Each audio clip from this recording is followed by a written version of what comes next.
డబ్బులు దేనికోసం సంపాదిస్తామండి అసలు? ఎవరి కోసం సంపాదిస్తాం? దేనికి అసలు? నిజంగా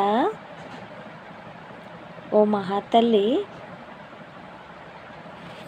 ఇలా అందట, ఏదైనా చేశారు అని అంటే డబ్బులు ఇంట్లో కష్టపడేదానికి షాపులు అద్దె తీసుకుని కష్టపడిన దానికి తేడా ఉంటుంది అన్నారట. ఆవిడనమాట, షాపులు అద్దె తీసుకుంటే అద్దె రేట్లు వేసేస్తారు, కష్టపడిన దానికి ఫలితం ఇవ్వరా అని అడిగింది. ఇంట్లో చేసుకున్న దానికి వాల్యూ ఉండదు, షాపులు అద్దె తీసుకున్నదే వాల్యూ ఉంటుంది అన్నారట. ఏమండి, ఎవరైనా దేనికోసం చేస్తాము? వాల్యూ ఉంది లేదని చేసుకుంటామా ఏంటి?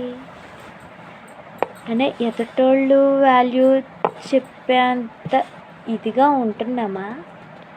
ఎవరి పొట్ట కోసం వాళ్ళు కష్టపడి చేసుకుంటాం. షాపులు తీసుకుంటేనే మీ పని వాల్యూ, షాపులు తీసుకోకపోతే మీ పని వాల్యూ లేదు అని అనడానికి ఎవరండి మీరు? దయచేసి ఏ పనిని కూడా వాల్యూబుల్ లేదని అనుకోవద్దండి. షాపులు తీసుకుంటేనే వాల్యూ, షాపులు తీసుకోకపోతే వాల్యూ లేదు అనొద్దు ప్లీజ్.